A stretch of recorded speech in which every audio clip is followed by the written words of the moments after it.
Hello, everyone, and welcome back to Magic at the Movies, the official podcast of As Yet Untitled, where we talk all things movies, TV shows, and anything that takes our fancy that week. I'm your host, Joe, and joining me, as always, is my co-host, Robert. Say hello, Robert. Good afternoon.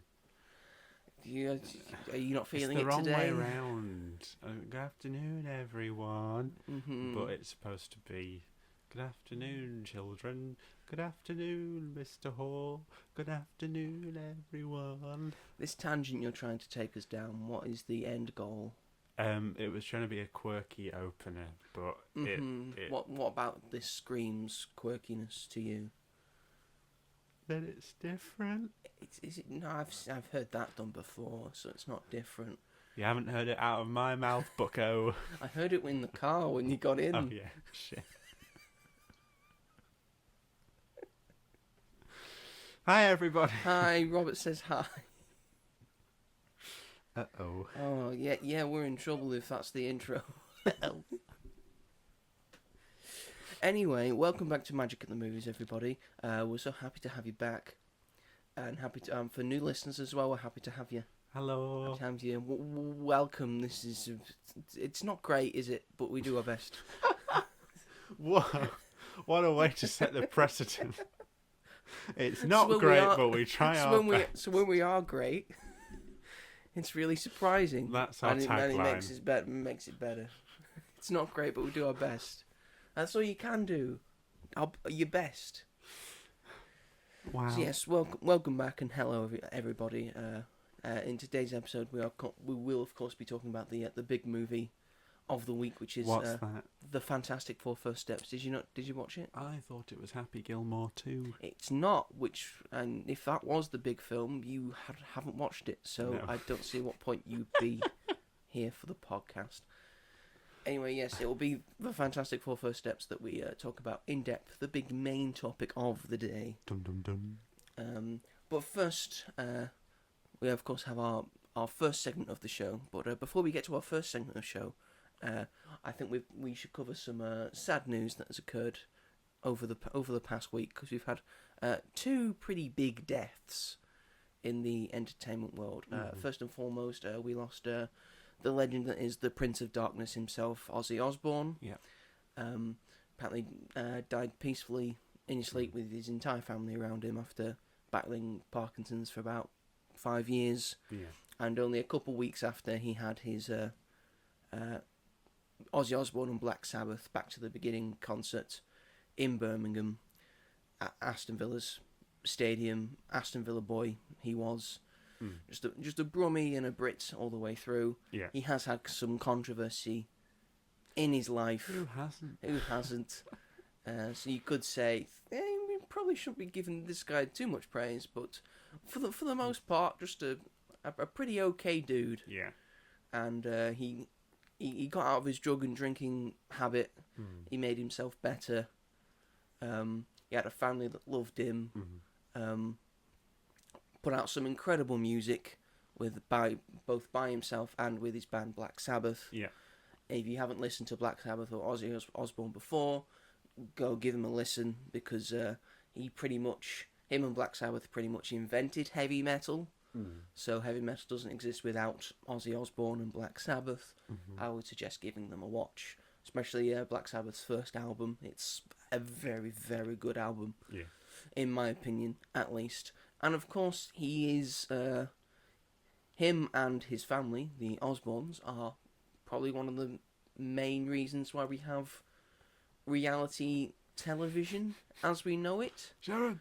Because we had the Jerry Springer show, which sort of like was the catalyst, but the first like full-on celebrity-based reality TV show was the Osbournes. Yeah. Which ran for about 5 seasons, I think. It is quite hilarious to see this family just go through day-to-day life and the weird things that happen. Yeah. And just gave us an insight in and just more like lovable things about Ozzy Osbourne. Yeah. And Sharon Osbourne as well. And just that entire family. So I think Ozzy Osbourne, a man that's going to truly be missed. Yeah. Your thoughts, Robert? I don't have an opinion on the man. All I've seen is some funny clips from the Osbournes, really, yeah. and that's sort of been all I've sort of known. And he was in Romeo and Juliet. He was in Romeo and Juliet. It's been a very Romeo and Juliet centric loss this week. Yeah. Because another person who's also in Romeo and Juliet, because we also lost Hulk Hogan this week. His death was less mourned and praised than Ozzy Osbourne's. Right. Most because for the past decade or 2 decades, he's been constantly trying to tarnish his legacy. Great. So Hulk Hogan, big wrestling name in the 80s and the 90s, pretty much put the WWE, or the WWF as it was called, on the map at that point, because Hulkamania was running wild, and he was doing all the celebrity talk shows, and he was on Saturday Night Live, and he was on various TV shows and on magazines, and there was a Hulk Hogan's rock and wrestling animated show that he headlined and voiced on. And he's done other acting things, none as good as his brief cameo in Rocky 3 as Thunder Lips. And he's pretty good in that, I will say, and that kind of catapulted him to wrestling superstardom. I will say this for him, he was a very good character. Right. He shone out from the screen. He was larger than life, which is what is needed for wrestling. Yeah. And he was very good at promos and talking, especially in his heyday. In later years, he became a bit worse at it because he was older. But in ring, he was never very good. But he was so popular that he didn't need to be that good in the ring. Yeah. And the crowd was always just on him and didn't really matter because he was going to get cheered. Yeah. Either way, these days you can't really get... Wrestling fans are smart and you can't really get away with that. You have to be good at wrestling as well as all the other things. Yeah. And yes, he's had a tumult. Again, a star-spangled career in wrestling. A lot of really good things. Just a lot of bad things, but mostly good things for his career. And then after his wrestling career, has just decided to tank it all. There was the bit in the 90s where he was involved in the steroid scandal, and him and this guy who was always about, you want to get big like Hulk Hogan, and then say your prayers, eat your vitamins, go to the gym every day, when actually he was just taking steroids to look that big. God. And after the steroid scandal, he looked increasingly less muscular and less big. Yeah. Oh, God. There's of course he's involved in a racist scandal. Hulk Hogan is just a big racist. Great. Because he had umbrage with his daughter dating a black man, using the N-word multiple times, in what was found footage of a sex tape that he had. Why do people make... And the supporting Trump in the past few years, and then all coming into culmination of him being booed in his last appearance on WWE. Oh yeah, because who the fuck wants someone like that there? So yes, Hulk Hogan, you can't deny his legacy, his impact on the wrestling business. So they had to celebrate him. They gave him quite a poignant and well done video package on the last WWE show. Yeah. So which I think was deserved, but in terms of a human being, fuck Hulk Hogan and everything he stands for. You're a shit human being. He also lies a lot. He lied a lot. Actually, no, this is what I was going to do, because I found this on TikTok. Give me 1 second. I'm going to mute my phone so nothing plays. Because I found this. Someone made a list of things. Everything. Ew. Give me 1 second. I will be with you.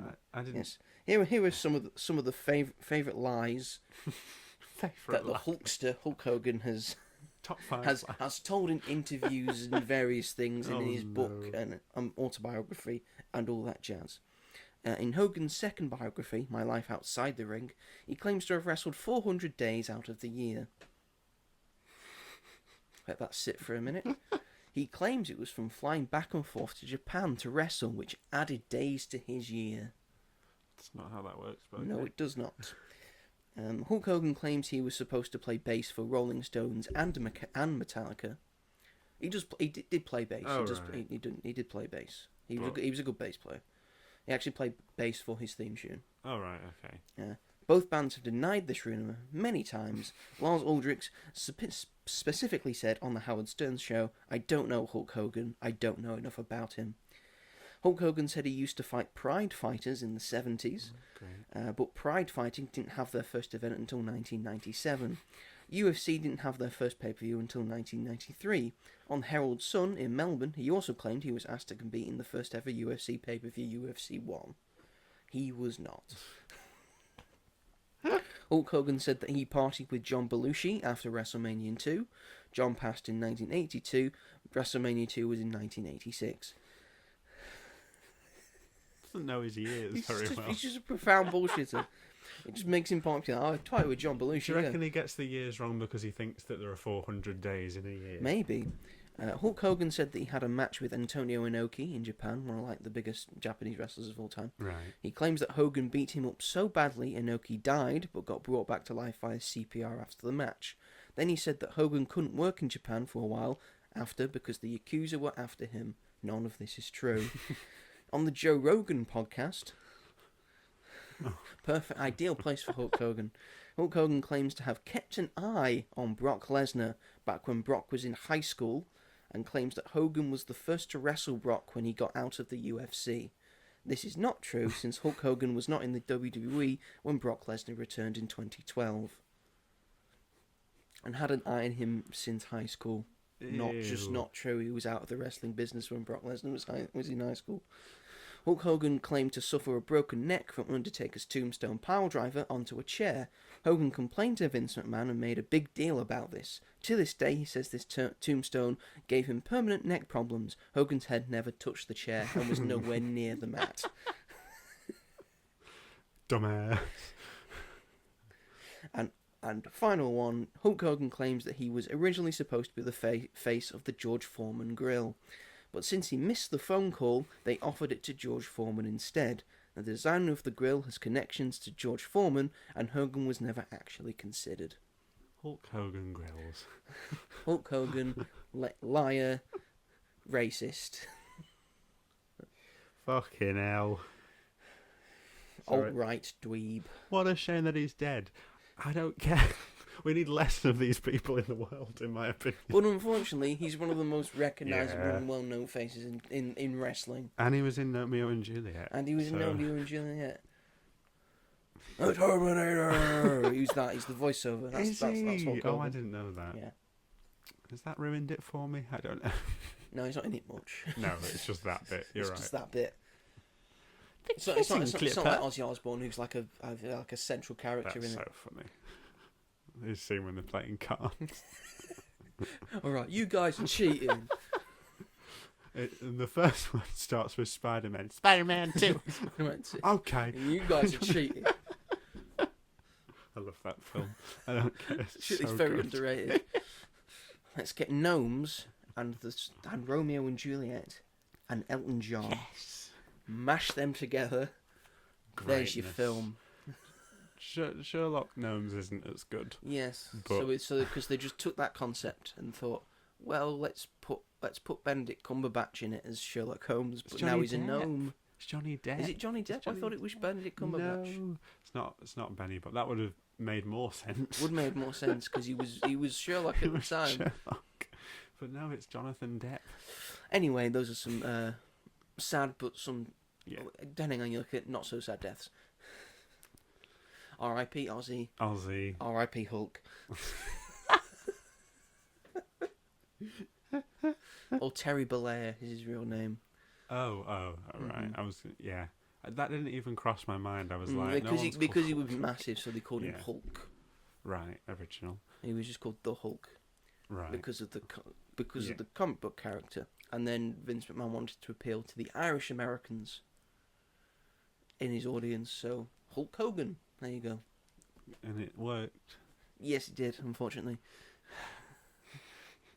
They say he's like, oh, Hulk Hogan, like he's the biggest thing. Like the WWE wouldn't have flied off, wouldn't have been as impactful if it wasn't for Hulk Hogan. When they had so many people that they also could have picked to make to make it big. Yeah, he was just the one they chose. Yeah, I hate him. He's a bad wrestler as well. I can't respect him. He's a bad wrestler. So he's just shit at everything. He doesn't hit the ropes properly. Oh, right. He's bad at punching. Yeah. He's bad at doing most moves. Hulk Hogan. He did the stupid idea to have his finisher be the leg drop, and then complains that he's had to have several spine and neck surgeries. But you've just been landing arse first on a mat for fucking 20 years. Of course you're gonna have back problems. That was his move. He chose. He could have changed. You could have changed. You could have changed. You could have done any other move. You decided on a leg drop. Yeah, I've got back problems. Shut up. I love Vince McMahon. We're both right-wing dweebs. We love Donald Trump. Anyway, snowflakes. Now that those are out of the way, we will get to our first regularly recurring segment of the show, which is... What have you been up to this week? Thank you, Robert. You're yes, welcome. this is the segment of the show where we talk about what we've been up to in the past week, what we plan to be up to in the weeks ahead, like what we've been watching, reading, doing, playing, saying, all that jazz. So, Robert, kick us off. What have you been up to this week? All that jazz. Every time I hear that. All right, Liza.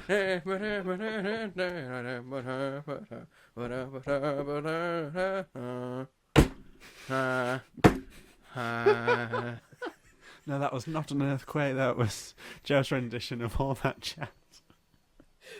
Of which I do not know the words. Really? No. I followed it perfectly. I know a couple. First couple. What have trying to rack my brain. What did I watch? I finished Peacemaker. Woo! Season 1. Fucking 3 years later. Woo! He's finally completed a thing. In time for Peacemaker season 2. I know. So that was very good. So exciting. I liked it a lot. So much yeah, fun. it's really good. Very good. Yeah. Love it. And that final scene is just...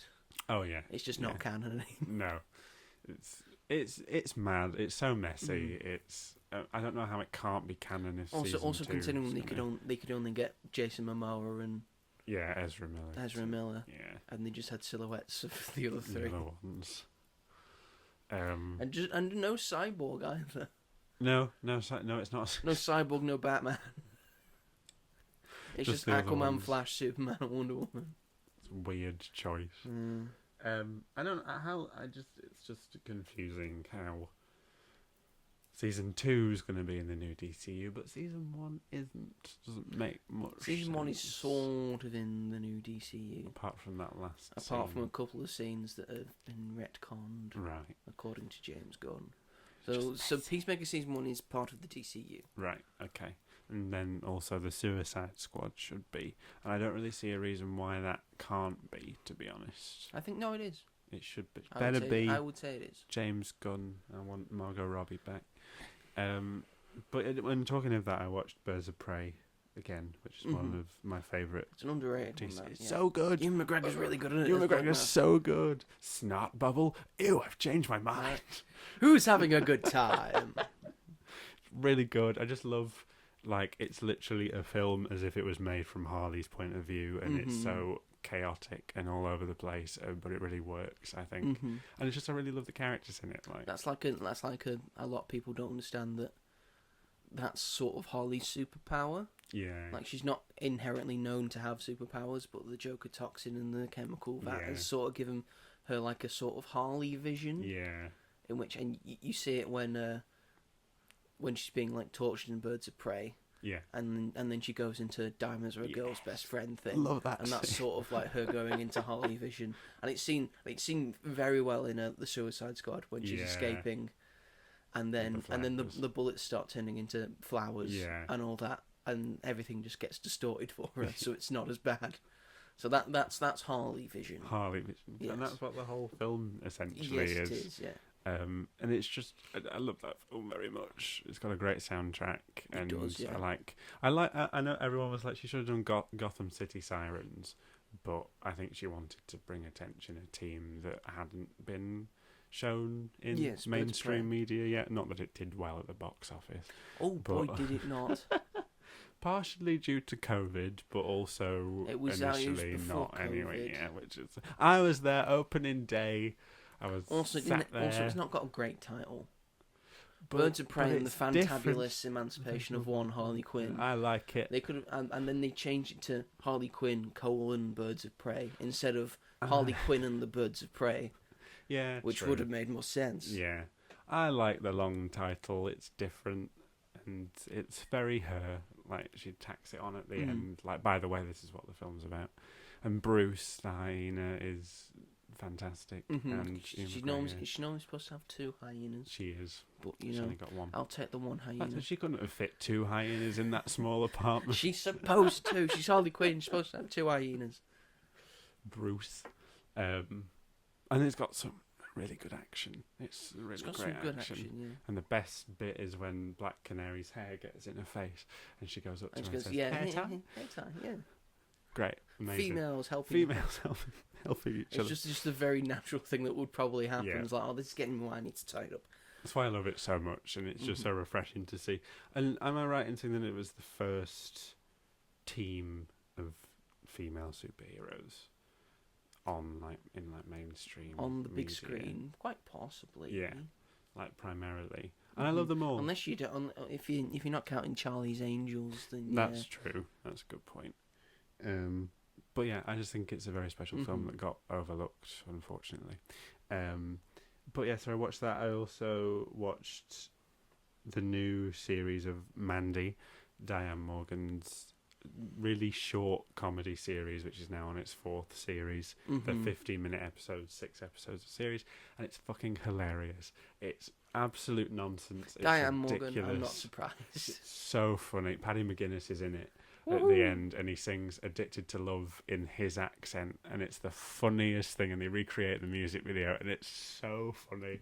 I couldn't stop laughing.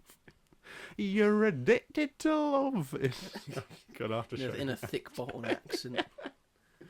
It's so great. There's so many like cameos from like different comedians in it, like Sean Gibson and Rosie Cavaliero and stuff like that. Martin Lewis also makes a cameo, and it's quite funny. Of course he does.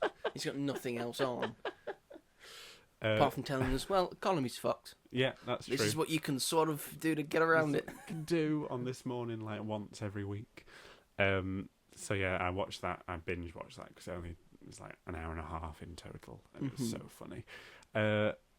And aside from the main film that we're going to talk about, which I have seen twice, I saw it again yesterday. Wow, did you? I know I did, because my mum wanted to see it. So I took my mum to see it, and she really liked it. So I also saw The Bad Guys 2, which is the sequel to The Bad Guys. Is it? Wow, you surprised me. So this has only been released in the UK so far. It's not been released in America. That would explain the box office. Yeah. I think so. They only got like 3 million. Yeah, this is directed by Pierre Pieffel. Yeah, Pierre Pieffel. French filmmaker and animator. He did the first Bad Guys. Yeah. And the short film Bilby in 2018, which has a cameo in Bad Guys 2. I'll take your word for it. Yes, it's got Sam Rockwell, Mark Maron, Awkwafina, Craig Robinson, Anthony Ramos, Zazie Beetz, Danielle Brooks, Natasha Lyonne. Big week for her. Yep.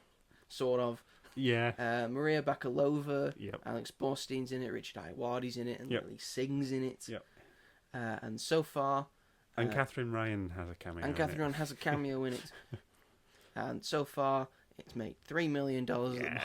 I don't know why they released it this weekend over here. It's just going to get destroyed. Because it would have been good counter-programming for The Naked Gun, but everyone was obviously saying Fantastic. It was supposed to. I think it was supposed to come out on the same day as The Naked Gun. But I don't know why they moved it up. But they obviously thought, oh well, it's the free spot on Sunday.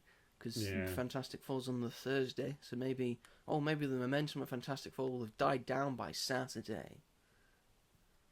Silly. Which is a shame because it's a really good film. It's better than the first one, and I really like the first one. It's just the animation is stunning. It does look very good. Funny. Yeah. It's great. It's genuinely very funny. Like, you know, some animated films like try too hard with the comedy, and it's like all like up to date and modern and social media based, and that's not what this is. It's just genuinely very funny. There's a lot of great like twists and turns in it. It's a genuinely good like adventure. I don't know how to describe it, and it ends. Wikipedia says it's a 2025 American animated heist comedy film. Heist comedy. There you go. Very entertaining heist sort of kind of film.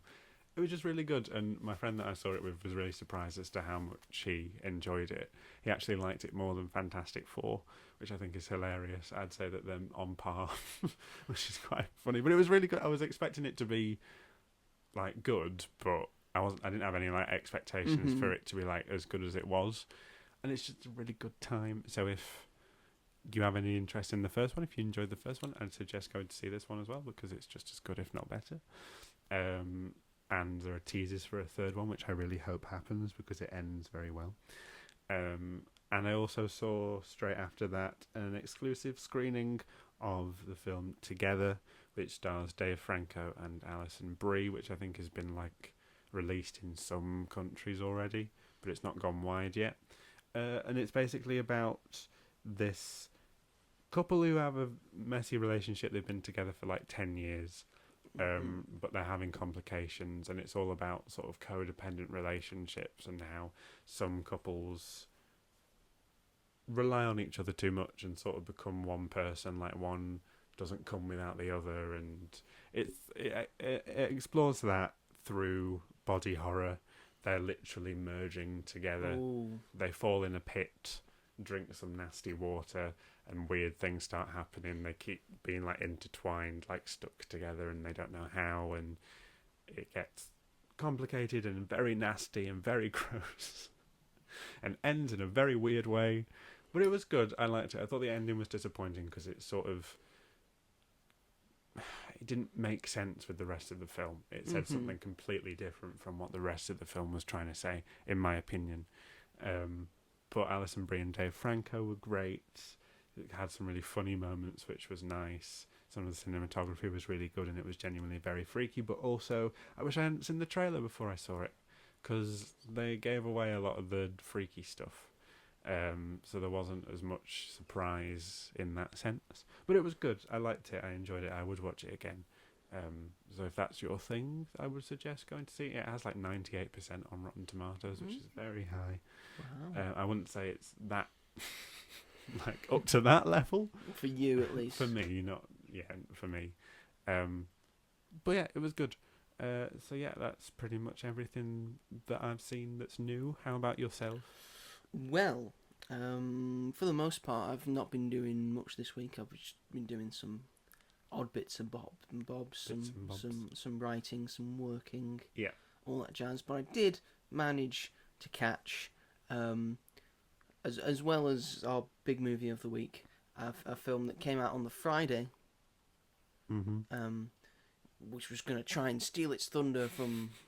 Oh, you can just watch this at home, and it's free to stream if you've got Netflix, of course, because it's Happy Gilmore 2, the much anticipated sequel to the very popular Happy Gilmore. I think a lot of people really like the first one. It was from the 90s. Yeah. It's like peak Adam Sandler. A lot of people say it's still Adam Sandler's best film. Probably. At least comedy-wise. Yeah. I think, Uncut Gems might be his magnum opus, but I'm not a fan of Uncut that's Gems. fine. Sorry. I think it's really good, and I think he's really good in it. But yes, this Happy Gilmore's back, and in the modern day, and does he fit into the modern day, and can he get his groove back, and all that jazz? It's a legacy sequel. But with more of a more comedy aspects, and there's a lot of stuff to like in this one. Okay. I will first go over I will give you an overview of it first. It's directed by Kyle Newacek, who, if you don't know, he did Murder Mystery, which stars Adam Sandler and Jennifer Aniston. I quite enjoy those. That's what he's mostly known for. Again, distributed by Netflix. This is only on Netflix. Yeah. Again, you could have made money with this. Probably could have. Yeah. Could have made money with this. It's a sequel to a very popular film. But then I also want to go over the cast, because the cast is insane. So again, you got Adam Sandler back as Happy Gilmore. You got Julie Bowen back as Virginia. Yeah, I love Julie Bowen. His wife now. Oh. And their many children that they've had. Oh my god. There, I think it's 4 boys and 1 girl that they have now, and some of them are played by Adam Sandler's actual kids. Oh yeah. Like there's a few Sandlers in this. There's also a few pro wrestlers in this. I counted at least 2. There's Maxwell Jacob Friedman, who plays one of Happy's sons.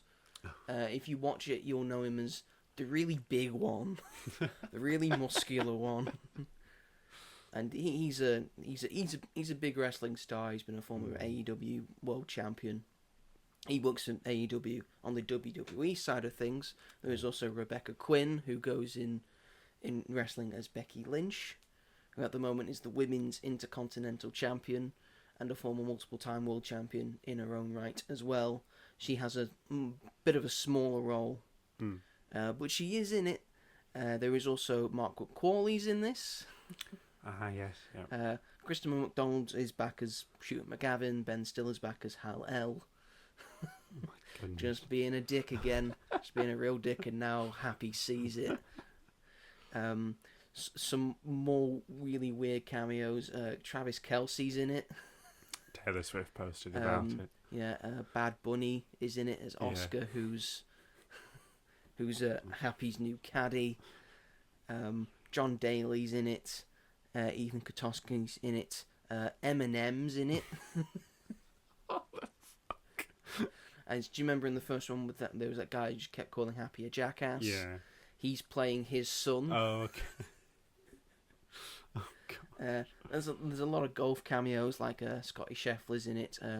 Bryson DeChambeau's in it. Rory McIlroy's in it. Oh, okay. And Rory McIlroy does all right as an actor, as does Scotty Scheffler. Scotty Scheffler's quite funny in this, actually. Haley Joel Osment's in it. Benny Safdie's in it as the main villain. There was more in it. There's a lot of cameos. There's a lot of them. There is a lot of them. Many people. And it's just, this basically felt to me like Adam Sandler got all his friends together to have a nice time making a movie. Yeah. Because it does feel like everyone's having a nice time making this movie. And that's great. Mm-hmm. You're making a thing, you're having a nice time doing it. Yeah. Great. Is it good? It's all right. It's fine. Yeah. I see why they put it straight on Netflix. Because I think you can just watch it and say, yeah, it was all right. There was some funny moments in that. Yeah. I caught my dad watching it, and he was laughing at some bits. And my dad doesn't laugh often out loud, so you know it's funny if dad has at least laughed out loud at one thing. Yeah. It feels it's very nostalgia driven. It's got a lot of nostalgia bait in it. Yeah. And in some cases too much in a certain way. It's got a pretty good family dynamic to it. Like, I like the family dynamic of it, of like Happy Gilmore trying to provide for his family. Yeah.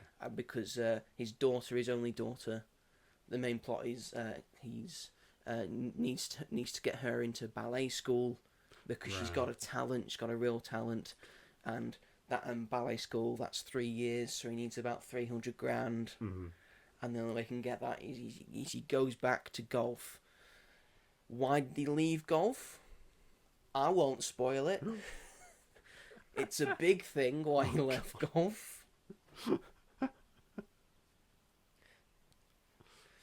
But yeah, Kristen McDonald as Shun McGavin, I quite enjoyed in this. He's a bit insane. He's just got incredibly insane. Does it feel like a classic Adam Sandler? It feels more classic Adam Sandler than not. Right. And it's got more, because he's middle-aged now, and so there's more jokes about that to appeal to that audience who have grown up with Adam Sandler. Yeah. So that makes sense to do that. There are good jokes in it. There are ones that do not land. Again, all the nostalgia thing. They seem to just think, oh well, we can't get the actual actor back because the actual actor's dead.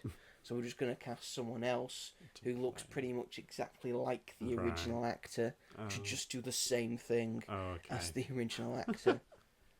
like the big tall guy with the nail in his head. They got his son to play pretty much the same guy. Right. He played Jaws, if you don't know, but he's no longer with us.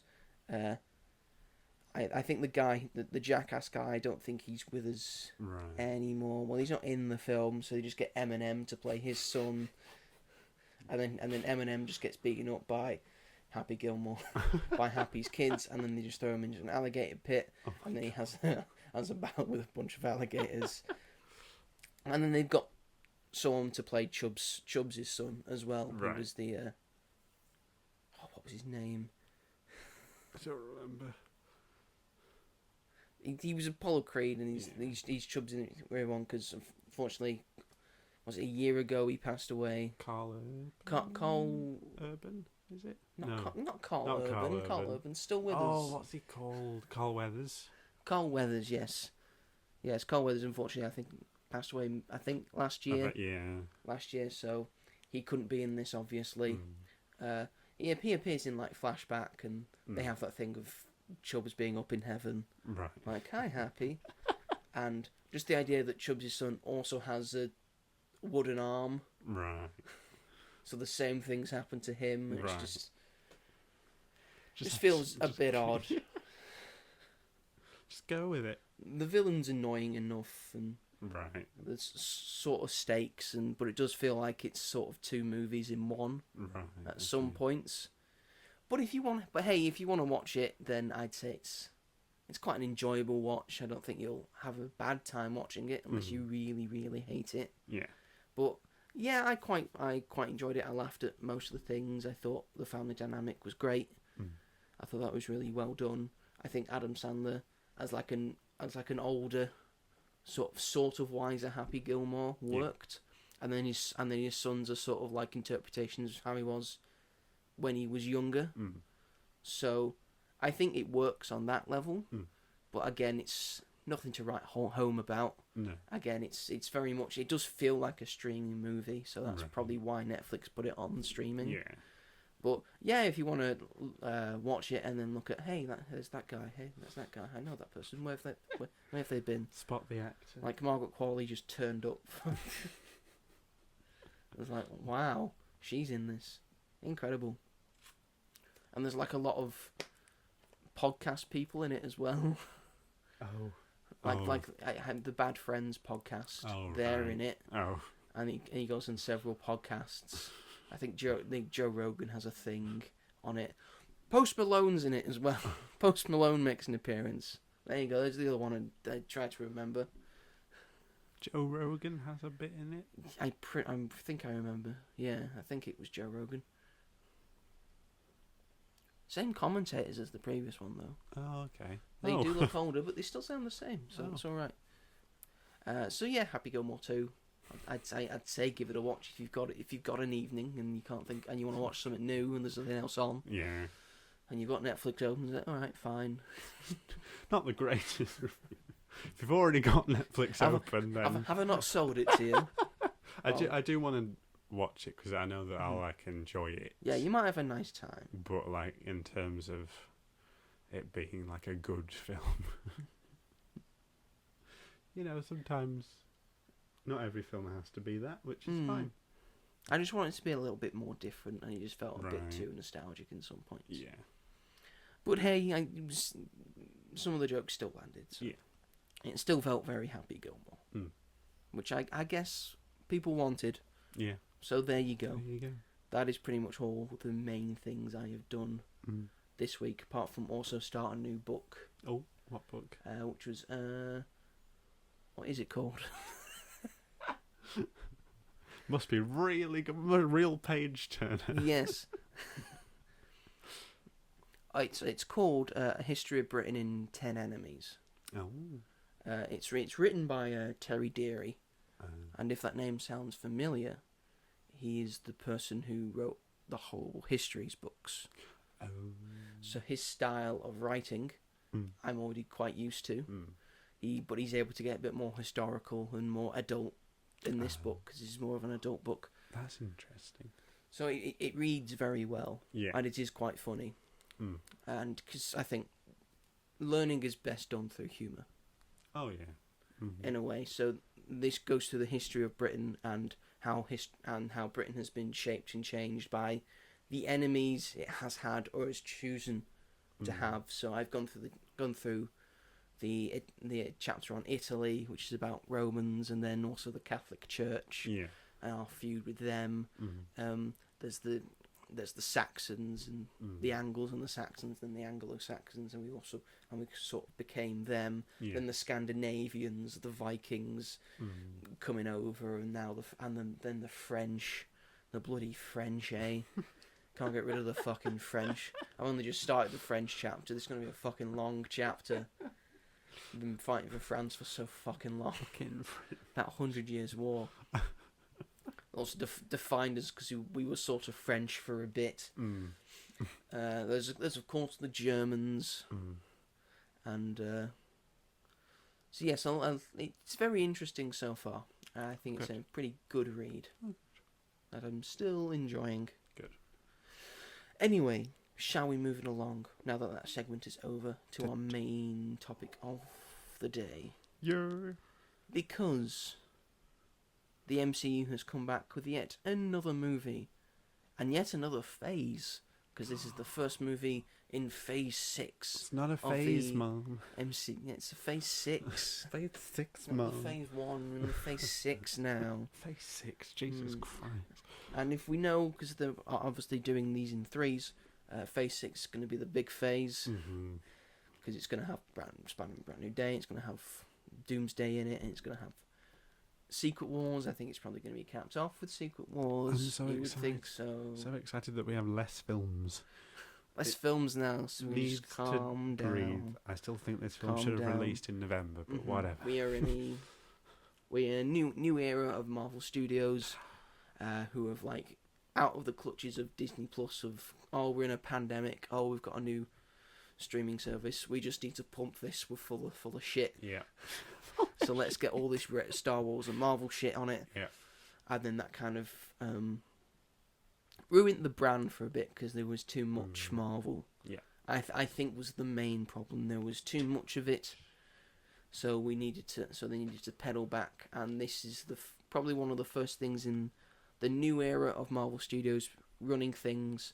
Kevin Feige is now saying we're focusing on quality over quantity. So the next things coming out are very much based on that. Yeah.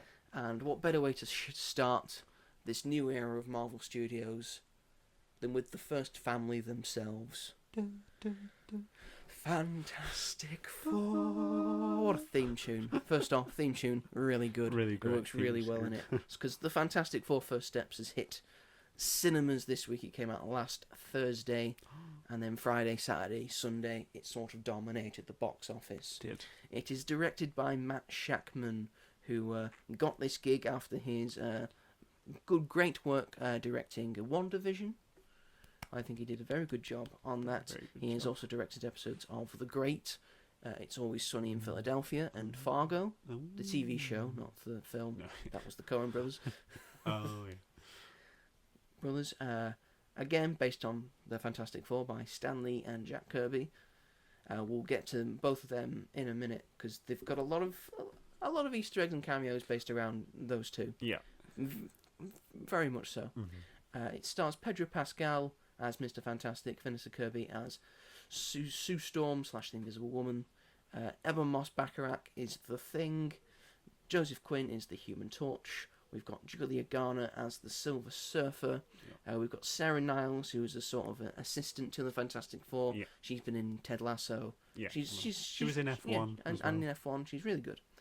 Mark Gatiss makes an appearance as Ted Gilbert, and he has like a sort of 60s show. Natasha Lyonne, as we mentioned, who's in The Bad Guys 2, is also in this. Paul Walter Hauser is in this as the Mole Man. Yeah. And of course we have the man himself, Ralph Ineson, as Galactus, the Eater of Worlds. Not a cloud. Because he's not a cloud. The first good thing about this movie, Galactus is not a cloud, he's just a big purple man. Yes! This is all I wanted. He looks really good. He does. I've gone on record saying I don't like IMAX. I think it's a bit pointless. But this film has made IMAX seem less pointless because I've seen the comparison between standard cinema screening and then IMAX screening. It just makes Galactus look so much bigger and he really fills the screen. So I kind of wanted to see this in IMAX. How unfair. Unfair that we don't have an IMAX near us. They travel an hour to Manchester to get an IMAX. This had a budget of $200 million. That doesn't surprise me. It doesn't surprise me at all. I think you see it mostly in the film. you do. This is the best that effects have looked. And they've also got a lot of practical sets and practical stuff in it as well. And that's probably almost definitely doubled for marketing. Yes. So that's $400 million. And then at the box office this weekend, so from Thursday to Sunday, I'm assuming it's made $216.7 million. So it's made its production budget back already. So pretty good going. Yeah. What did you think, Robert? I really liked it. Yeah. Really, yeah. Five cracks we've had it, and five cracks at Fantastic Four. We had a film that was never intended to be seen by audiences, despite the fact that everyone in it tried really hard. Yeah. And the four main Fantastic Four in that one were given a small cameo in this. Yes. And that's very nice to see, a nice homage to them and all the work they did. Yeah. We had Fantastic Four from 2005. Which, before this, was the highest-grossing Fantastic Four movie of all time. LOL. It's not great. Then we had Rise of the Silver Surfer, which is a little better. But also Galactus was a big cloud, and it sort of ruined it. Yeah. And then we had Fant4stic, and the less we say about Fant4stic, the better. But colour is back, everyone. Colour is back. Colour and fantastic blues and bright colours and silvers and purples. Blues. So many blues and like orange. Translucence and rainbows and bright oranges and fire and flame.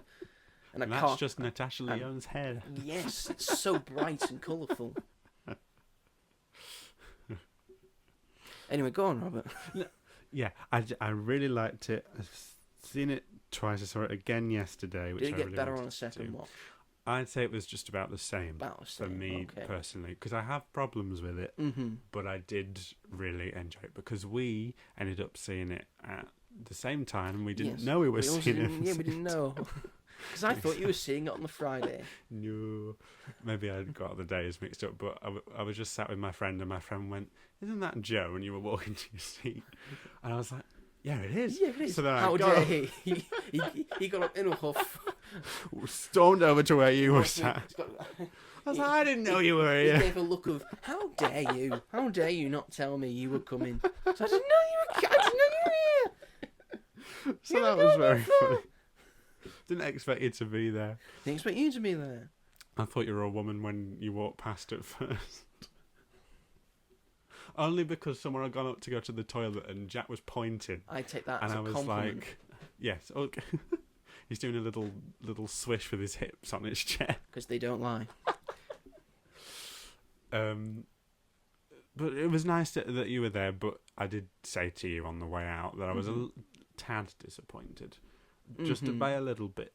I would give this film a rating of 4 stars because on the whole it is a good film and there's a lot to love about it, which I think is what I said to you, but there are also parts about it that I feel could have been done better, but I try not to nitpick because this is the first time these characters have been done well. So it was just nice to see them and their villains as well. But we can get into that later when we talk about spoilers. But on the whole, I think the start for me was a little wonky.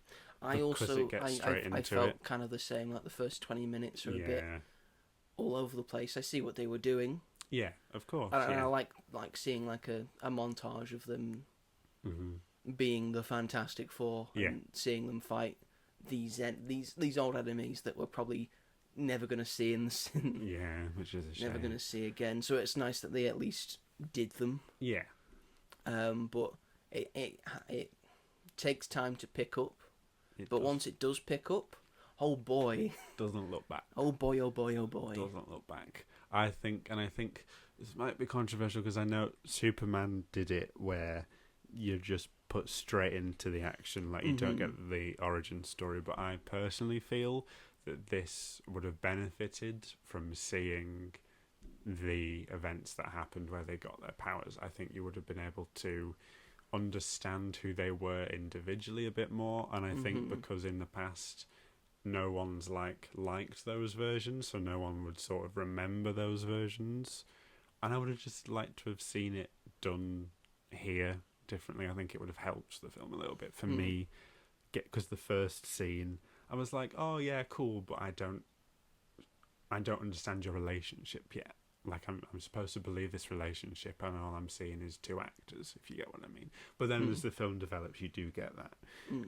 But that's you do see like snippets and like montages of the sort of origin story. You see like flashbacks of recording of the four in the spacesuits about to go on the mission. You hear it, and then as well. and then the sort of like footage of them being hit by the cosmic rays, and it sort of cuts out, and then you see them landing, and you see the big orange fist come out like that. So you don't actually see the full transformation. I sort of agree with you that we've never really had it done well, but we have had it done. So I understand why they didn't do it. But again, it would have been nice to see a better version of it in a way. And I just think you would have been able to understand their relationships with like each other a little bit more, just a little bit more, because I did like them, and I'm excited to see them going forward. But as you said, like 20 minutes after, like when they go back into space, from there onwards, fantastic. if you pardon the pun.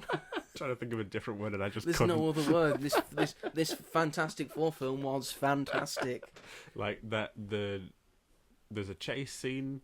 Like after that, that's one of the best things. It's really good. Yeah. I was so like on the edge of my I'm seat. so glad they put them in space and did like a sort of cosmic thing, because they've done that in the comics so many times. Fantastic Four in space and the sort of cosmic thing, and it's a very Jack Kirby did like cosmic and space like really well in his artwork, and it really showed in the film, and it was such a great thing to see on the big screen. It looked so good. Yeah, it looked really good. Most of the film looks stunning. It looks really great. I think everyone's powers are showed really well. Yeah. I would have liked Mr. Fantastic to do more stretching abilities and do sort of different stuff, like turn he sort of only like put his arm across a room. Yes, he stretches around and then twirls and stuff. He doesn't turn himself into a ball. He doesn't turn himself into a teapot like in the Lego Marvel superheroes. And he can do all those things. Yeah. But I think it's hard to do stretching. Yeah, definitely. In films, so I think this is the best that we ever could have got. The Thing looks great throughout. Thing looks good. He looks really good. The Invisible Woman powers look really good. Yeah. And there's a sort of like 60s translucent thing to the Force shields and stuff, and that all looks really good. And the Human Torch looks great. Yeah.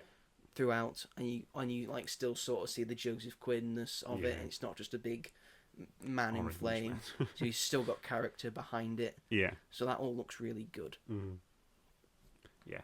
In it, there's very in my head when I think of this film, it's very much like the start, which is a little bit wonky, then that really great chase sequence, which like leads to the main part of the rest of the film, and then it's the teleportation stuff and Galactus coming to Earth. And I said it in my review, but I feel like this film feels like it's the fastest paced film like ever. Like when it finishes, I was like, "Oh my god, it's over!" What? It goes like the clappers. It does. It really gets stuff done in a quick amount of time. Yeah, like yesterday when I watched it again, when Reed's talking about the teleportation with the egg, and he's like, they're trying to figure out what to do after Galactus. I was like, oh my god, we're nearly at like the big ending sequence of the film already. I couldn't believe it. It is less than 2 hours. This film. It has like an hour 57 runtime. I think it could have used a little more. And now we asked for all this for years. We've asked for less. We've asked for less. Can the films to be less long? And then they give us films that are not as long and like a nice length. And now you're like, I want more. I don't mind. Why aren't you listening to me? I don't mind it for superhero films because I want as much as I can get. Like when they said Black Panther 2 was going to be 2 hours and 40 minutes. I was like, yes, that's great. That means that there's going to be lots happening. When I found out that this was going to be less than 2 hours, I was like, because Multiverse of Madness was about that runtime, and so was Thor: Love and Thunder. I think Multiverse of Madness was like just over 2 hours. Just over. I think Thor Love and Thunder was under 2 hours. Yeah, and that's what we're like. I don't know. There's just something about that makes it feel like there's not as much in the film, and I sort of agree a little bit in this case because a lot was cut from it, as we have found out. There's a lot of shots in the trailer. Like John Malkovich was very sad. John Malkovich was going to be the Red Ghost. Yeah.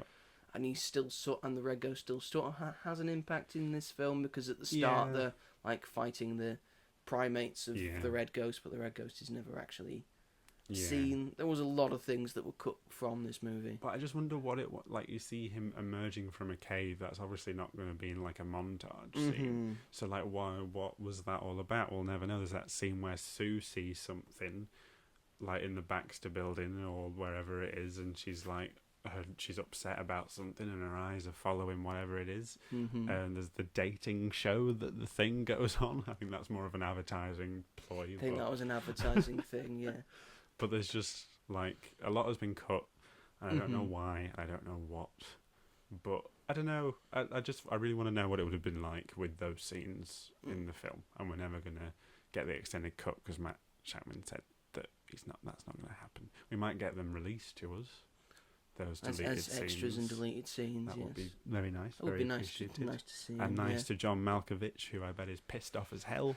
Do you want to be this cool villain in this cool Marvel film? Yes, please. Okay, we're going to cut your scenes.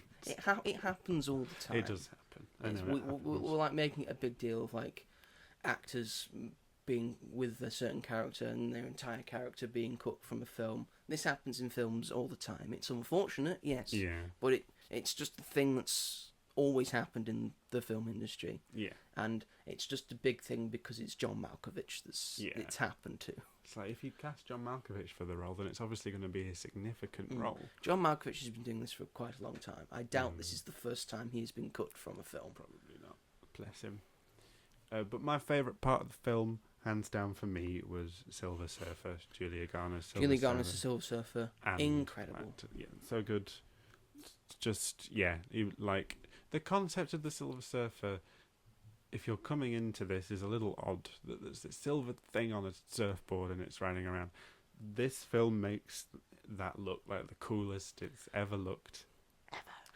I will say, The Silver Surfer and Rise of the Silver Surfer, as much as I still think that's a bad movie, I do still think that the Silver Surfer in that is cool. Yeah, these are the best like part that chase scene between him and the Human Torch in Rise of the Silver Surfer is really good. And I think it's done very well, and I think the Doug Jones and Lawrence Fishburne performance of the Silver Surfer was really good, and he looked really good. He just looks like the Silver Surfer. He did. That's probably hard to fuck up because he's just a guy who's silver and he has a surfboard.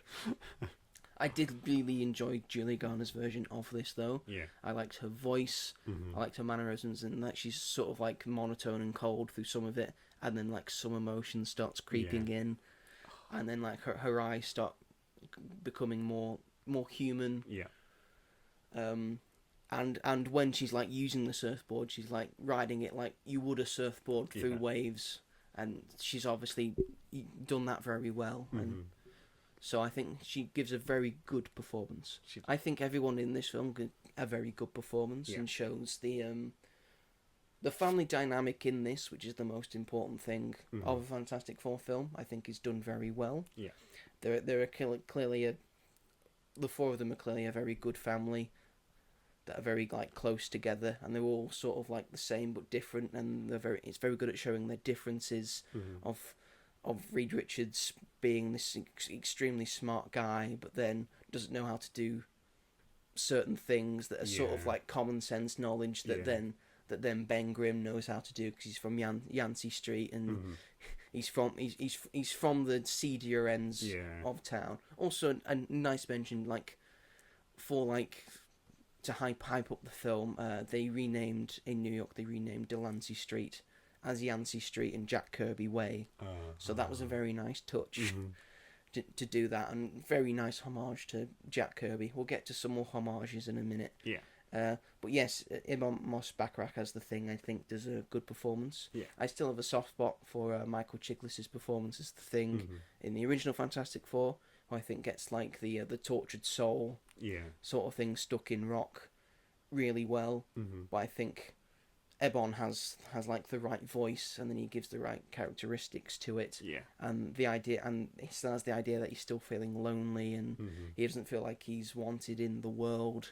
I think that still shines through, and of course the CGI on him looks really good. And you're never against, you never not think he's there. We'll get to some bad CGI in a minute, which involves the Thing, but not how he looks. Sue Storm is like an MVP. Vanessa Kirby as Sue Storm is like the MVP performance for me, because she's just such a stalwart, and it just gets Sue Storm so completely right, especially how she appears in like the 90s and 2000s as less like arm candy to Reed Richards, which she sort of was in the 60s and 70s. And now she's got more moxie, and she has thoughts and ideas. And I love that she's got this anger in her as well, and it clearly shows that, because rightly so in the comics, that she's the most powerful one. Damn, she's the most and powerful. damn, she's the most powerful one. And then Johnny Storm gets some stuff to do, like he's a little detective, little detective sort of playboy. But it also shows that he's actually quite smart, and when he puts his mind to things, he can get stuff done. And the dynamics between like the two uncles, so Johnny and Ben, I think their dynamics pretty good. And then like the love dynamic between Reed and Sue, again, like you said, it's sort of like out of nowhere at the start. As a comic book fan, I know the relationship, and I know it showed the relationship very well. Although I like Sue knowing where things are, and Reed doesn't know where the things are at the start, and then just the dynamic between the two, just throughout the film, I think works really well. Of like, this has been spoiled with them both trying to become like new parents, just trying to become a new thing. Because they're now the Fantastic Five, because Franklin Richards is now here. The first time we've had Franklin Richards in cinema, in the movies, the most powerful being in all of the Marvel universe, who sometimes just creates universes on a whim. Like one outside universe that Marvel had created one time. They were finishing off that universe, and they just revealed that universe was entirely created by Franklin Richards. And in like a future version comic where Franklin Richards is all grown up, and now he's fully into his cosmic powers. Galactus is a herald for him. This is how powerful this boy is. Powerful boy. Very, very, very, very powerful boy. We could see why everyone wants him. Again, visual effects all are good. I really liked the Fantastic Car. I thought that was done very well. I loved Herbie.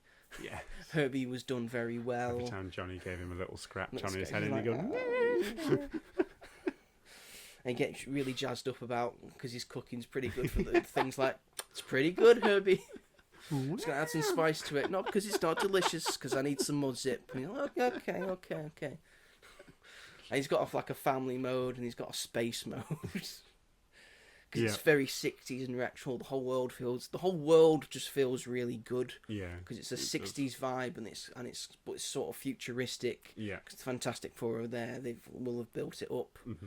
I like this universe that they have created that is sort of just the Fantastic Four. Yeah.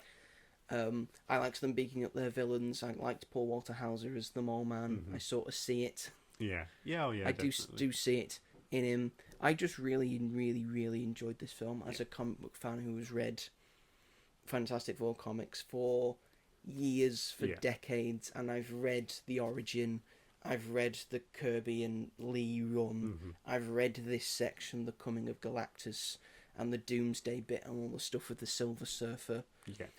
And it just feels like a brilliant homage to those works, and to all the works of the Fantastic Four before this as well, but in particular them, and in particular Stan Lee and Jack Kirby. There's a lot of nods to them.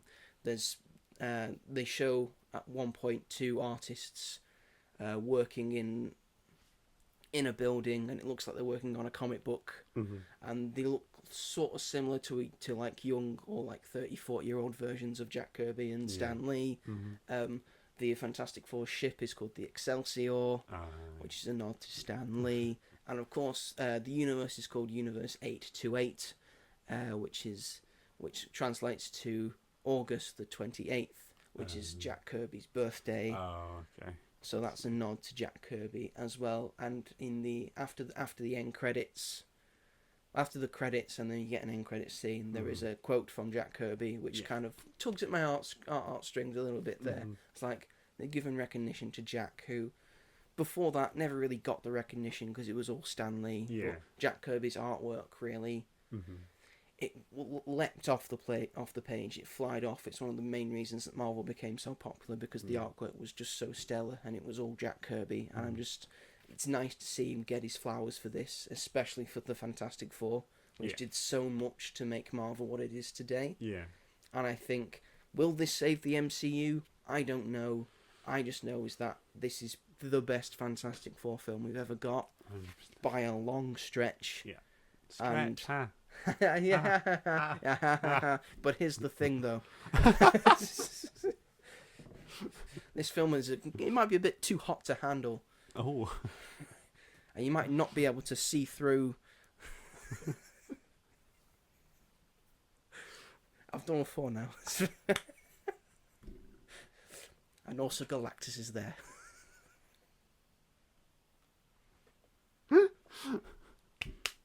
Thank you. Thank you Gotta very have much. your flowers. But yes, I as a purely comic book fan perspective, and a film fan, and a Marvel MCU fan, this does it for me. I know it's not perfect. There are things that I know are wrong with it. But for me, it's a 9 out of 10. And it's fantastic. Da, da, da, da. And the villains are really good. Again, I great. really love the Silver Surfer. And Galactus feels like Galactus. And Ralph Ineson does the voice really well. It just suits Galactus as just this big, booming, ominous voice. Just come to tear down everything. Which is, when I first saw him, I was like, how is this not the MCU's next big bad? Like, how? Because you can't... The thing with Galactus is that he is a universal force, and he's sort of ingratiated with the universe, and he sort of has to exist. Oh, okay. Because I don't know if you recall, but Celestials come out of planets. Right, yeah. And if you leave a planet long enough, a Celestial will just grow. Yeah. Which is sort of what's happened in Eternals, and that was what was going to happen. So, but you can't have Eternals like Celestials willy-nilly. You can't have loads of them. So Galactus is there to devour planets and to feed his hunger, just to keep the universe in line. Right. So it doesn't go too insane in terms of planets and such. So he's sort of like a force that needs to be there. Right. So okay. it's like a thing. It's like an intriguing problem in the comics of how do you get around beating Galactus, because you can't actually just defeat him or kill him. So how do you get around that? Right. So that's like the clever conundrum of Galactus. So you have to sort of like outwit him or outsmart him. Yeah. Figure out. And in the Fantastic Four, that's what they do. They outwit him or outsmart him. And this one, they sort of outsmart him as well. Yeah. With a little help. Yeah, just a little bit of help. But that was sort of in the plan. That was always in the plan. So yeah, really, really, really enjoyed it. Very good. Shall we get into some spoilery stuff? Yes. So the main reason Galactus is coming to Earth, one, to devour it, but he will leave. He will leave if the Fantastic Four give them Franklin Richards. Yeah. Who, when he asks, has not been born yet. Yes, they bring a pregnant woman up into space. Because that won't cause any problems. And then the entire chase sequence that you talk about is a Silver Surfer. For Galactus is chasing the Fantastic Four to get the baby. And the Thing and Johnny are trying to get him away, while Reed is also trying to help with his stretch powers, but also trying to help Sue, because now she's going into labour. Yeah. And she's trying to give birth in a spaceship that has no gravity. And giving birth without gravity, quite difficult. Strap her down, strap her down. Don't strap me down. Don't you dare. Oh. She's very angry because of the hormones and all that. And still very powerful. and she's still very... Yeah, don't fuck with Sue Storm. Don't fuck with Sue Storm. And then she's pushing so hard that she goes invisible. Yeah. And it's just a really good scene and really good moment, that entire chase sequence and everything that's happening in the ship. The bit that stood out the most to me is when Silver Surfer gets into the ship, and because she can morph into things, she puts her hand in Sue's belly, grabs him, and the look of horror on Pedro Pascal and Vanessa Kirby's face as she's doing it is just I think everyone goes like, "Oh my god!" They sell it really well. It's really good, and they get away by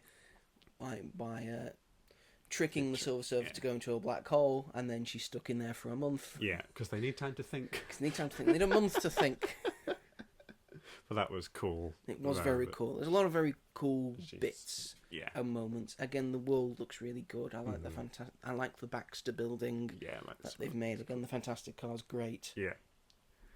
And the main thing comes about because Pedro Pascal, Reed Richards, has made this experiment of teleportation, where he has only tested it by moving an egg to one side to the other, and it takes up a huge amount of energy.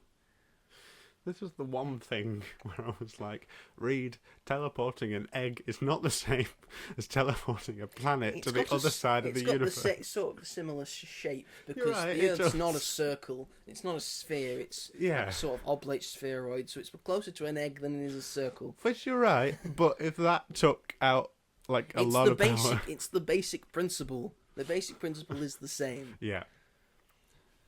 A lot of people are saying, well, how would they? It makes no sense because they've got the bridge there, but then they also need a bridge somewhere else. And I'm thinking there was no bridge the other way. Did you not watch it? There was the bridge there, transported there, but then the egg went somewhere else. Yeah. Where a bridge wasn't there. There was just a pedestal where the egg was. Yeah. So the idea is, the first idea anyway, is that they're going to build loads of bridges around the Earth, which is a sort of sense of, like, a good message for modern day of the Earth coming together as a common people to fight a foe, and togetherness, and the Earth joining together as one thing. Yeah. So all of these bridges are set up around the world. That is then going to cover the Earth, and the Earth is going to be teleported as Galactus is coming with his big ship. He's got a big ship in it. He's got his big ship that he uses to do all the transporting. It's really, really cool. I like that he's got his ship. It's got some weird stuff in it. And so they're going to, before Galactus arrives, they're going to move the Earth, teleport it somewhere else, so Galactus can't find it. And then I assume teleport it back when he's gone. But before they can get through all of that, the Silver Surfer comes in and wrecks shit. What a dick. Leaving only one bridge standing. Yeah. With Johnny Storm talking her down. Because he's a smart boy, he's learned her language. Yeah. Smart boy, well done, Johnny. Well done, Johnny, you've done something. I beg to differ. He's the smartest one in this film. He's not. I'm not saying he's the smartest one. Well, no, I'd say he is because he understands that not to combat this threat and to get through it another way. I think he's smart. He's understanding people. Yeah. I think what it does well is like show that all four of these people are smart in their own ways. Yes. So Reed's smart on paper and can do extraordinary things. He's clearly the highest IQ, the smartest one. Ben Grimm's street smart. Yeah. He understands that side of it and knows those certain things. And in the kitchen, he's a good cook. He's a very good cook. I would say Sue's emotionally smart and understands emotions and stuff, and understands people that are scared and angry and all that. And Mole, she's the only one that Mole Man trusts. Yes, she's the only one Mole Man trusts with things. And again, like we said, Johnny is smart with people. He understands people. Yeah. After having only a few interactions with the Silver Surfer, and then who he is madly in love with. Who's madly in love with. and the Thing mocks him for it, which feels very the Thing in Johnny Storm, because they just mock each other relentlessly. For the record, Ben loves it when Johnny talks in the third person. It's great. There's a lot of great lines. Yeah. Great family dynamic that they have. Yeah. So they have a bit of a talk, and then the Silver Surfer just kind of runs away, and then they come up with the new idea of let's just use Franklin as bait. Yeah. And get Galactus down here. Mm-hmm. So then we get Ralph Ineson as Galactus, who did a bit of practical stuff. Yeah, he had a practical suit, and then it's all sort of CGI-ified, and it looks good. Galactus looks good, stomping around New York City, an abandoned New York City thanks to Mole Man, and then they're sort of trying to lure him to the last bridge. But then they do a sort of switcheroo to get Franklin out of there. Yeah. But because Galactus is a cosmic entity, he ain't gonna fall for that shit. No, that's what I was like. Come on, he would never fall for that. He just stepped there. There's no kid there. looks towards the Baxter building. Says, "Oh, there he is." And then, in a sort of respect for Galactus, because Galactus, he doesn't have a lot of lines because Galactus is an ethereal being. He's beyond talking, really. So he only talks when he has to. Yeah. Sort of about hunger and stuff, and I will take the child. The child will be with me. Yeah. So he just gives them a little sort of thing of clever little bugs. Loved that. So good. Just such great delivery, and then just starts walking towards the Baxter as if it's nothing. And Herbie's singing to Franklin. And he just sees the look. Close the door. Close it. Says, "Are we safe?" Big hand through the thing. Then all the four try their best to stop him. There are some things that work. Some things that Human Torch does that work. Some things that the Thing does that work. Some things that Mr. Fantastic does that work for a little bit, and then Mr. Fantastic gets stretched to all oblivion. The other two get knocked out before, just after the Thing has finally said it's clobbering time. Yeah. That's a little thing because he just refuses to say it. And he grew an excellent beard. It looks good in a beard. It looks good. I'd like him to keep that if I'm honest. Do you not want him to keep that? I think he looks better clean shaven. Okay. Although I can admire the look. And it made sense with the film. It made sense with the film of like preserving energy, so now he can't have a shave. Oh damn it! Wonder why his hair doesn't grow on his head. I think he's just bald. Fair enough. It happens to some people sometimes. And Ben Grimm is one of them. He wears it well. He does. He wears it well, and then Sue Storm, because she's the motherfucking MVP, just decides to force Galactus into the black hole. Mother's love. With mother's love and rage. Yeah. And as she's doing that, the other three are able to get Franklin out of the clutches of Galactus. And as Sue's nearly forcing him in, Silver Surfer comes in, pushes him in. Loved that so much. Brilliant. Johnny's about to sacrifice himself. He's going to do it. Tell Franklin that Uncle Johnny loves him. And you're like, no. And then... No, heartfelt thing, and then battered out the way by the love of his life. gone. She makes the Into the ultimate portal. sacrifice because she's the one that's destroyed most of these universes, even though she has a tragic backstory, which was very well done in my opinion. And it's very much just the backstory of the Silver Surfer. Yeah. Well, it's not gender swapped because it's a different character. Yeah, exactly. And instead of Norrin Rad becoming the Silver Surfer, it is usually Norrin Rad's love of his life, Shalabal, and Shalabal has now stepped up to take his place to save her world, and it's now Shalabal who is the Silver Surfer. And she's not naked. She's not naked. It's a silver sheen around her, which they show off. That shows going around her when she's not naked. She had clothes on. Still got clothes on. They might still smell, technically got clothes on back there. Not for a long time. I loved the scene so much when Johnny plays her language to her. She reminds herself of who she is, and then she screams because she can't handle it, and then she flies up to the moon. Yeah, because she hears her language, and then she hears her language from dozens of planets that she has helped kill. Yeah, and then she can't take it, and then she flies off. And that shot of her in the moon, so alone, and there are so many good shots in this. It just this looks very good. It's a very good movie. Yeah. And then it seems that the Invisible Woman dies. She does, yeah. She does. She dies of mental exhaustion. Makes sense. Yeah. Makes sense. But then... And then Reed's really torn up about it. They're all torn up about it. Franklin's really torn up about it, so they give Franklin to Sue, and then Franklin uses his cosmic powers to bring Sue Storm back to life. It's a very lovely scene. Although the CGI, it's a very lovely scene. The green. Yes, screen. let's talk about the CGI. The most egregious CGI in this. It only because they have gone on record and said throughout the entire thing we were using a real baby. Yeah.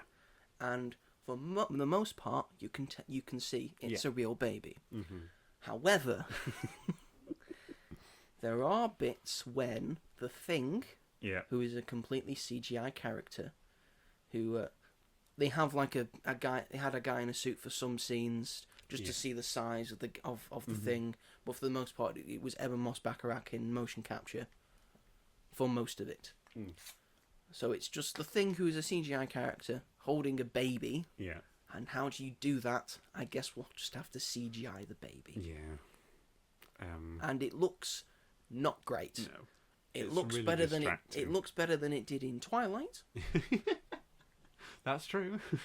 Probably because they used a real baby. And not that ugly fucking thing that they had. God. Yeah. It bugs but yes, me. That's the only thing that looked very ropey. I was like, how does this look like this? How have you ended up this looking like that? Because you saw him in other scenes, like hug people and like hug Sue, and like when he's talking to other people and they like interact with him, like he looked great. And then when I'm sorry, the baby was talking to people. I must have missed that scene. Ben, sorry. When Ben's like interacting with other people with his skin, but even like there's a shot of him holding Franklin like after he's just been born and they're figuring out what to do, and I think it's because he's like against clothes, so he's like a spacesuit, yeah. But then for some reason in the last bit when Franklin's bringing Sue back alive, like you can really tell that the Thing isn't real, and it really pissed me off because I was like, that surely the baby isn't or the thing. The thing like it looks distracting because the baby has this like weird grey line over its body because of the effects done with the Thing in the background, and maybe even the baby was put in to be made like they must have like layered it over. I feel like they've got Ebon Moss-Bacharach in motion capture, and he's holding the actual baby. Yeah, but then they've got to put the Thing around him, and then that doesn't work with the baby. Right. So then they've got to CGI the baby as well, and it just doesn't look great. It's my two big nitpicks for this film. Yeah. One's not a big thing, like the start is just a bit all over the place until it really gets going, and then it's great. But I like seeing the bits with the Rogues Gallery at the start, and that's fine by me. And then the CGI baby, and that's all really I can say that I disliked about this movie. There was one other shot that bothered me, which was when Silver Surfer comes to Earth for the first time, and they're in the Fantastic Car, and when they get out of it, it like skids and like Sue and Ben like instantly get out of it, and I thought that looked fucking awful. I was like, I didn't really notice that actually. oh, it was like, I noticed it the first time, but didn't think much of it, and then when And I you saw it the second yesterday, I time, was yeah. like, on a second watch, maybe I would have noticed. because I think it was like when you see them when they're not out of the car yet.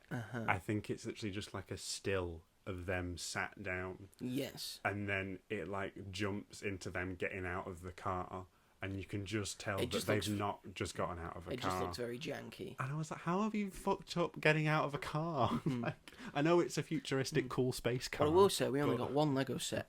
We only got one Lego set, yeah. It's them versus Galactus, which makes sense as a set.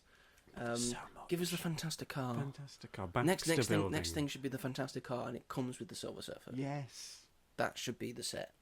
And there's is the all I'm Baxter saying. building, and the rocket ship, and Galactus's ship, if you're that way inclined. Well, you can't that do would that. Be very... I don't think even they could do that. How do we do this? But there could have been other stuff. The egg, do the egg. A buildable Herbie. A buildable Herbie. All these buildable characters you want to do, and there's a buildable Herbie. Buildable Herbie. And then the movie ends. Nothing else after it. No. No, there are two end credit scenes. One is a very end credit scene, which is just a bit of fun. Yeah. And it's just sort of like the theme song and intro to the in-universe Fantastic Four cartoon show. To which I said I'd watch that. I would watch that. If I was a child, I'd watch the shit out of that. It felt very Hanna-Barbera, Yeah. because it's the '60s Scooby-Doo type thing. Yeah, it looked good. It looked good. They should make it. Yeah. Despite the fact they've already got a lot of Yeah. Fantastic Four animated shows. Yes. That's Like true. there's like one they did in the 2000s that I used to watch. That's very good. I enjoyed that one a lot. Oh, okay. And then the main one Yes. is the mid-credits scene that we got, which has been confirmed was directed by the Russo brothers because it was done on the Doomsday set. And it takes place 4 years later, 4 years after Just like Thunderbolts what did. we've just had. Oh yeah, Thunderbolts had a 4 years later, didn't it? Weirdly, Captain America fucking didn't, which is just Interesting. stupid. That would be really cool if they all aligned up, like 4 years later, 4 years later, 4 years later. I'm still annoyed what they did at the end of Captain America Brave New World, because that fucking tease was a load of bullshit. It might not be. It just meant nothing. It was like, oh, They're we're coming. getting Who's together a team. Oh, yeah, we know this. We know we're getting Avengers. We've known for fucking ages. No, it was the thing with the leader who said, "Oh, they're coming now. You better be ready." We know Doom's coming. Why does he know? Well, Sam Wilson doesn't, because the leader is smart. His probabilities and shit. Just annoy me, but that But could have anyway, done with 4 years later. Anyway, Fantastic Four. We're 4 years later on, and Franklin's 4 years old now. yeah, And blonde he's, hair, blonde hair, like his mum. like his mum. And he's being read a children's story Yeah. by Sue. And they finish it, and Franklin's like, "I want the other one." And then she goes to get like a very, very difficult book, like it's Charles Darwin. Like it's Charles Darwin. Herbie's like, this one? This and one's she's like, no, not tonight. not the other one. Let's get a comic book out. And then she comes back, and she sees Franklin being looked at and observed by a figure in a green hood with a metal mask in his hand. It's Doctor Doom.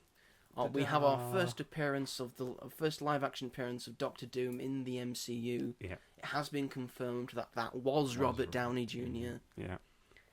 Exciting. Yes. Finally. Yes. Because I said like a week ago that it's taken them a while to actually start building up to the actual main thing, and now they're actually building up to the main thing, an actual thing that builds up to the main thing. Yeah. Seeing the big bad for the first time. Yeah. And it's cool that he's interacting with Franklin. Yes. I would say he needs to appear in at least in almost every Marvel movie post-credit scene before Doomsday. Yes. Hopefully that happens. And it probably should. Because I would say before Infinity War, Thanos appeared in so many. Yeah, you did. I think we've only got Spider-Man, though. We've only got Spider-Man. Maybe in some post-credit scenes for the TV shows, maybe. Wonder Man. Okay, maybe not that. Vision Quest, he could appear in... Excuse me, maybe. Eyes of Wakanda. But definitely Brand New Day. He should be appearing in the post-credit scene. I think he will. And I mean, they're about to start filming Brand New Day. Yeah. Tom Holland and Zendaya, very busy people. Very, very busy. Very busy people. Oh golly, I don't know. I think after this, she's filming Dune Messiah. Yeah. Or sorry, Dune Part 3. How much is she going to be in it, though? He's just come back from finishing the Odyssey. Yeah. And a bunch, and then he's also going to be filming stuff for Doomsday as well, and then Secret Wars. They're getting a lot of stuff in before they settle down. Yeah. She's got Shrek 5, she's got Euphoria Season 3. Yeah. She's a very busy lady. Yeah, I think that's what she was filming, Euphoria Season 3. But and then she's going on to this, and then she's going on to Doom. Lovely.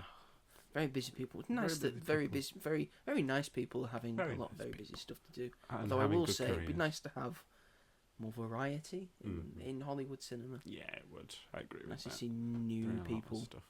Yeah. But anyway, in general, we both really liked Fantastic Four First Steps. Yep. And we would recommend giving it a watch. Yes. Go out and see this movie. Like both Superman and Fantastic Four, be successful. Be successful. Warner Brothers has confirmed that Superman is now a commercial success. Woohoo. Over 500 million worldwide. 500 million worldwide. It's projected to get to at least 600 million. And as something that's starting a universe, yes, a la Iron Man, that's around Iron Man amount of money. So Batman Begins did 335. So, and that was the start of something new. Yes, so. and then The Dark Knight made $1 billion. Yeah. There you go. So is that the show? That's the show. Thank you everyone for watching and listening to this episode. We very much appreciate it. Again, go and watch Fantastic Four. It was great. Yes. If you have any Fantastic Four questions, or if you want any recommendations for Fantastic Four comics to read, I do. Let us know. I will let Robert know soon. I read one and I didn't enjoy it very much, so I can give you a run that I think you might enjoy. Okay, I appreciate it. So yes, if you have been watching this on the YouTubes, feel free to like and subscribe to As Yet Untitled, and then push the bell notification so you never miss an episode of this podcast Ding. or of the Greatest Things of All Time episodes, or any of the film reviews that I will do. I have film reviews out for Fantastic Four and Happy Gilmore 2, if you want to give them a watch. If they want to listen to this on a podcast catcher of choice, Robert, where can they find it? Well, they could find us on Spotify. They could find us on Amazon Music. That's they true. could find us on Sony Podcasts and also Apple Podcasts, if they're that way inclined. And wherever else you may get your podcasts. There we go. You nearly forgot that.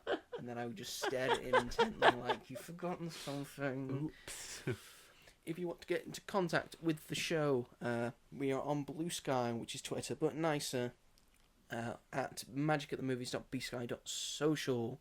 If you want to leave a comment there, or a question, or a recommendation, as you can on our Instagram. I am at TheMightyJoe888. Robert is Rob G. Hall. Both on Instagram if you want to get into contact with us. Next week, The Naked Gun. Our comedy's back. A fully fledged comedy in the cinema. A spoof. Good God Almighty. Oh my goodness. A spoof and a farce of a comedy. Spoof and a farce. Incredible. Looking forward to it. We are looking forward to it. We have seen the trailers and we're now hyped. Looks funny. We're now hyped. It might be funny. Might be funny. It's the old adage of the 80s. I do love those films. So Heard it's meant to be if quite it's good. back, then I'm here for it. And if it makes comedy get back in cinemas, then I'm all for it as well. Fingers crossed. So we are both excited for that. So thank you everyone for watching and listening, and we will see you all in the next one. Goodbye. Fantastic Four. It's really good. Go see it. I wasn't done, Robert. Why not? Sorry. Not done? I forgot that part was in the song. Yeah, it says at the end. It's only tiny. You can only hear it if you really, really focus. Because If You Want To is really good. Yeah, you see, you hear it now, can't you? Hear it now. Anyway, thanks everyone. Take care. Bye.